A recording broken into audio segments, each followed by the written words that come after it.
Hi everyone. आज हम बात करेंगे एक ऐसे सेक्टर की जो यहाँ से कंसिस्टेंटली मल्टीपल का रिटर्न बना के दे सकता है आने वाले 10 से 15 साल तक, क्योंकि इसकी पोटेंशियल अनलॉकिंग अभी बस स्टार्ट ही हुई है। अभी तो ये सिर्फ चल रहा है, लेकिन जैसे ही इसने एक बार भागना शुरू किया ना, तो कोई भी इसको पकड़ नहीं पाएगा।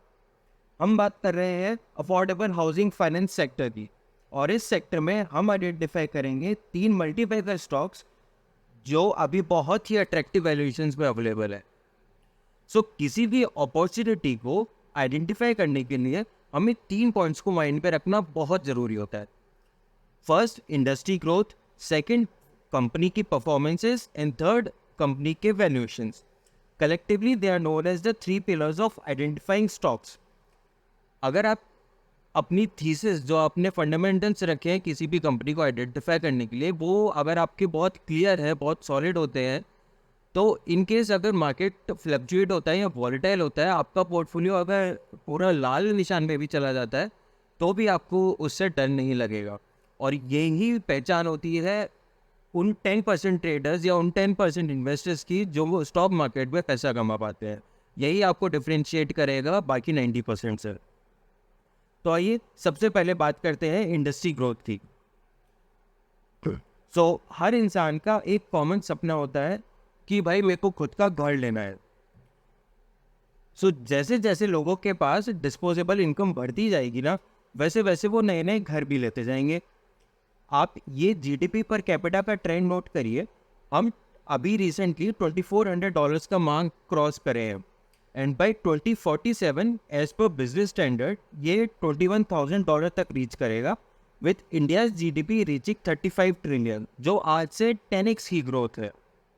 प्लस इंडिया की पॉपुलेशन कंटिन्यू इंक्रीज हो रही है, और मोस्ट ऑफ द पॉपुलेशन जो अब बढ़ रही है वो यंग पॉपुलेशन बढ़ रही है। हाई पॉपुलेशन जिनके पास पैसे होंगे, ये जनरेट करेंगे हाई डिमांड को across many sectors including affordable housing. यही रीज़न है कि ये सेक्टर 13 to 15% CAGR से ग्रो कर सकता है in the coming decade. Sector outlook तो बहुत सॉलिड है। Now company performances and valuations. इस लिस्ट में पहली कंपनी है आवास फाइनेंसेस। आवास फाइनेंसेस अभी एक स्मॉल कैप कंपनी है with the market capitalisation of 12,000 crore. Now अगर हम इस कंपनी की अगर परफॉर्मेंसेस के बारे में बात करें, तो आप ये नोट करेंगे कि अभी रिसेंटली मार्च 2024 का जो इनका क्वार्टरली डेटा है, उसमें इन्होंने 546 करोड़ का revenue and net profit of 143 का रिकॉर्ड किया है, जो लाइफ टाइम हाइएस्ट है क्वार्टरली में। एंड आप ईयरली डेटा को देखेंगे तो इन्होंने पिछले 10 सालों में कंटिन्यू अपने रेवेन्यू एंड कंटिन्यू अपने प्रॉफिट्स को रेज किया है, एंड इनके रेवेन्यू एंड प्रॉफिट्स दोनों अभी इस पॉइंट पे अपने लाइफ टाइम हाइएस्ट पे है। इनकी अगर आप पिछले 5 साल में CAGR सेल्स की ग्रोथ देखेंगे तो 23%, एंड वही प्रॉफिट की ग्रोथ 23%। बहुत ही स्ट्रॉन्ग नंबर्स है, बहुत ही स्ट्रॉन्ग फंडामेंटल्स वाली कंपनी दिख रही है। एंड गिवन कि स्मॉल कैप कंपनी है, तो इसके पास ग्रो करने के जो चांसेस होते हैं वो बहुत ज़्यादा होते हैं, गिवन कि अपने जो एग्जीक्यूशन स्ट्रेटजीज है उसको उस पर बहुत एफिशिएंटली एंड इफेक्टिवली काम करे। Now coming to the balance sheet, आप ये नोट करेंगे इनके रिजर्व्स कंटिन्यू हर साल बढ़ते जा रहे हैं, अभी अगेन लाइफ टाइम हाई पे है। इनके फिक्स्ड एसेट्स ये अभी लाइफ टाइम हाई पर है। Now coming to the share holding pattern, तो आप मेजॉरिटी ऑफ द होल्डिंग्स अगर देखेंगे, यहाँ पे आप एक चीज़ नोट करेंगे कि प्रमोटर्स ने रिसेंटली अपना स्टेक थोड़ा सा बेचा था, तो लोगों को लगेगा कि ये तो भाई गलत बात है कि प्रमोटर्स ने अपना स्टेक सेल कर दिया, उनको कॉन्फिडेंस नहीं है कंपनी पे। बट आप इसको ये देखिए, वो उन्होंने स्टेक बेचा तो खरीदा किसने? यहीं पे वो काम आती है strong hands versus weak hands वाली थ्योरी। स्ट्रॉन्ग हैंड्स में हमारे होंगे promoters, foreign investors, domestic investors, और पब्लिक में जो हाई नेटवर्थ इंडिविजुअल्स होते हैं वो। ये चार मिला के बनाते हैं स्ट्रॉन्ग हैंड्स, एंड बाकी की जो रिटेल पब्लिक होती है वो बनाती है वीक हैंड्स। अगर पैसा स्ट्रॉन्ग हैंड से स्ट्रॉन्ग हैंड्स में जाता है या शेयर स्ट्रॉन्ग हैंड से स्ट्रॉन्ग हैंड में जाते हैं, तो दैट्स अ गुड साइन, उसमें कोई घबराने वाली बात नहीं है। आप यहाँ पे रिसेंटली जैसे ही थोड़ा सा प्रमोटर्स ने अपनी होल्डिंग कम करी तो वो पूरा ऑब्जॉर्व कर लिया फॉरेन इन्वेस्टर्स और डोमेस्टिक इन्वेस्टर्स ने भी। पब्लिक की शेयर होल्डिंग बहुत ही कम बढ़ी है। सो कंपनी परफॉर्म बहुत अच्छा कर रही है, अपने लाइफ टाइम हाइएस्ट सेल्स और प्रॉफिट पे है। एंड अभी वैल्यूएशन की बात करें तो आप यहाँ पे नोट कर सकते हैं कि कंपनी अभी अपने लाइफ टाइम हाई से अभी ऑलमोस्ट मोर देन 50% डिस्काउंट पे ट्रेड कर रही है। जो कंपनी कंसिस्टेंट इतना अच्छा परफॉर्म कर रही है, अभी life time highest numbers they रही है, वो अभी लाइफ टाइम हाई से 50% डिस्काउंट पे ट्रेड कर रही है। तो ये बहुत ही अट्रैक्टिव अपॉर्चुनिटी प्रेजेंट करना है इस पॉइंट पे। यहाँ पे अगर आप इसकी पी की बात करें जो 25 है, एंड वहीं पे अगर आप इसकी ROE की बात करें जो 30% है, तो बहुत ही अच्छे नंबर्स है। एंड पी जो वैल्यूएशन डिपेक्ट करता है तो वो भी काफ़ी अट्रैक्टिव है। सो अगर आप इसका मीडियन पी देखेंगे तो ये कंपनी ने हमेशा 51 PE पे ट्रेड किया है हिस्टोरिकली। सो आप ये जो ब्लू लाइन यहाँ पे जा रही है, तो अभी करेंटली ये जो पी है बहुत ही रीजनेबल वैल्यूएशन पे गिवन कि कंपनी कंटिन्यू अपने परफॉर्मेंस को, अपने प्रॉफिट्स को ग्रो कर रही है। सो ये हो गया Aavas financiers. Now coming to the second company जो हाउसिंग फाइनेंस पे है, वो है Aptus value housing finance. So ये भी एक सिमिलर कंपनी है जिसका मार्केट कैप उससे आवास से थोड़ा सा ज़्यादा है, 16,000 करोड़ अप्रॉक्सीमेटली। एंड यहाँ भी आप नोट करेंगे तो ये कंपनी कंसिस्टेंटली अपने रेवेन्यू और कंसिस्टेंटली अपने प्रॉफिट को ग्रो कर रही है विदाउट एनी सिंगल डिप। तो ये बहुत ही स्ट्रॉन्ग चीज़ होती है, बहुत जो किसी भी इन्वेस्टर को के अंदर एक कॉन्फिडेंस लाता है कि हाँ ये कंपनी बहुत अच्छी है, क्योंकि कंसिस्टेंटली बहुत अच्छा परफॉर्म कर रही है।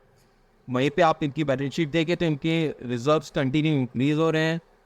वहीं पे अगर आप इनकी शेयर होल्डिंग पैटर्न देखें तो FIIs ने अपना स्टेक बढ़ाया है, DIIs का स्टेक ऑलमोस्ट मेंटेन है, पब्लिक का स्टेक कम हुआ है, तो अगेन तो बहुत अच्छी बात है। एंड ये भी इस टाइम पे बहुत अट्रैक्टिव वैल्यूएशन पे ट्रेड कर रहा है with a stock P of approximately 26। Now इसी में जो थर्ड कंपनी आती है वो है home first finance company. So similarly ये इन तीनों में सबसे छोटी कंपनी है और मार्केट कैप अराउंड 8,000 करोड़। हालांकि तीनों ही स्मॉल कैप है, बट तीनों में सबसे छोटी होम फर्स्ट। सो यहाँ पे अगर इनकी परफॉर्मेंस की बात करें तो अगेन सेम रिजल्ट 2012 में जब ये लिस्ट हुई थी, जब इनकॉर्पोरेट भी हुई थी, जब उस टाइम भी इनका जो रेवेन्यू सिर्फ 1 करोड़ था, एंड पिछले इन्होंने 12 साल में उन्होंने 1 करोड़ से बढ़ा के आज अपने रेवेन्यू को लाइफ टाइम हाई 1000 करोड़ कर लिया है। प्रॉफिट आप यहाँ पे देखेंगे, यहाँ पे प्रॉफिटेबली 2014 में जाके हुए थे, वहाँ से इन्होंने 300 करोड़ तक लिया है, 3 करोड़ से 300 करोड़, मतलब 100 टाइम्स की ग्रोथ इन प्रॉफिट। सो ये बहुत ही अच्छे फिगर्स है। यहाँ पे आपको साफ पता चल रहा है कंपनी बहुत कंसिस्टेंटली कितना अच्छे से ग्रो कर रही है। वहीं पे बैलेंस शीट देखेंगे तो आप ऑल टाइम हाई रिजर्व्स। वहीं पे अगर आप इनकी शेयर होल्डिंग पैटर्न की बात करेंगे तो आप देखेंगे FIIs अपना, फॉरेन इन्वेस्टर्स अपना स्टेक बढ़ा रहे हैं, यहाँ पे डोमेस्टिक वाले भी अपना स्टेक बढ़ा रहे हैं, एंड पब्लिक से स्टेक कम हुआ है, जो प्रोमोटर से भी कम हुआ है, लेकिन वो पूरा FIIs और DIIs ने एब्जॉर्ब कर लिया है। सो ये भी आपको करेंटली वैल्यूएशन पे ट्रेड कर रहा है 27। तो आप नोट करेंगे तीनों ही अप्रॉक्सीमेटली अभी 26-27 की वैल्यूएशन पे, PE वैल्यूएशन पे ट्रेड कर रहे हैं। 27, एप्टस 20 अगेन 27 एंड आवास 26। तो यहाँ पे एक बार अभी हाउसिंग फाइनेंस की जो कंपनीज है आप यहाँ पे नोट करोगे तो इनकी शेयर्स अभी इतने बहुत चले रही है कुछ टाइम से, लेकिन परफॉर्म कंसिस्टेंटली बहुत अच्छा कर। एंड गिवन अभी आने वाले टाइम में थोड़ा सा रेट कट्स भी होंगे तो इनके जो मार्जिन होते हैं वो भी इम्प्रूव होंगे, इनकी प्रॉफिटेबिलिटी और बढ़ेगी। एंड ये धीरे धीरे स्पेशली आवास फाइनेंसेस अभी जैसे अपना टेक्नोलॉजी को बहुत इंटीग्रेट कर रहे हैं अपने सिस्टम में, सेल्स फोर्स को, ओरेकल को, अपनी नीड्स बढ़ाने के लिए, बैकएंड को स्मूथ करने के लिए, टोटल टर्न अराउंड टाइम जो इनका होता है उसको डिक्रीज करने के लिए। तो ये सारी कंपनियां अभी धीरे धीरे इस पर फोकस कर रही है एंड काफ़ी एडवांस स्टेजेस पे भी पहुंच गई हैं कुछ कंपनीज। सो एक बार ये भी जब इम्प्लीमेंट हो जाएगा तो यहाँ से ये स्केल करना इस अपॉर्चुनिटी में, इस मार्केट में would be the next big thing. So यहाँ से हमको ये पता चला है कि हाउसिंग फाइनेंस का मार्केट आउटलुक, जो फ्यूचर आउटलुक है वो बहुत अच्छा है, काफ़ी अच्छी ग्रोथ है इस सेक्टर में। यहीं पे अगर इस कंपनी के परफॉर्मेंसेस की बात करें हाउसिंग फाइनेंस में तो वो कंसिस्टेंटली बहुत अच्छा परफॉर्म कर रही है। एंड वहीं पे उसकी वैल्यूएशंस की बात करें तो बहुत ही अट्रैक्टिव वैल्यूएशंस पे भी अवेलेबल है। सो ये तीनों चीज़ मिला के हमको एक बहुत अच्छा कॉन्फिडेंस इंस्टॉल करती है हमारे अंदर कि हाँ, अगर आपको ऑप्शन मिले कि किसी ऐसे स्टॉक पे आप अगर इन्वेस्ट करना चाहें जो ऑलरेडी बहुत अच्छी रैली दिखा चुका है, आप अगर उसके पीछे भागना चाहें तो वहाँ से जो आपकी मल्टीप्लाई का रिटर्न्स बनने के जो चांसेस होते हैं वो काफ़ी कम रहेंगे रिलेटिव टू कि आप ऐसी कंपनीज में इन्वेस्ट करें कि जहाँ पे सब कुछ बहुत बढ़िया है लेकिन फिर भी वो अभी थोड़े सस्ते वैल्यूएशन पे अवेलेबल है, क्योंकि ये हमेशा ऐसे नहीं रहने वाले हैं। सो ये ऐसी अपॉर्चुनिटीज़ को आइडेंटिफाई करके उनका फ़ायदा उठाना बहुत ज़रूरी होता है। याद रखिए, ये सिर्फ एक एजुकेशन वीडियो है और किसी भी तरह की कोई स्टॉक रिकमेंडेशन टिप नहीं है। आप खुद अपनी रिसर्च करिए और अपने रिस्क प्रोफाइल के अकॉर्डिंग इन्वेस्ट करें। ऐसी और वीडियोस के लिए, एक इन डेप्थ एनालिसिस के लिए कमेंट करिए इस वीडियो पे। और अगर ये वीडियो आपको पसंद आया हो तो please like, share and subscribe to my channel बनी मोजिया। जल्दी मिलते हैं ऐसी और इंटरेस्टिंग फाइंडिंग्स के साथ और ऐसी इन डेप्थ एनालिसिस के साथ, क्योंकि आखिर हमको भी तो अपना घर लेना है।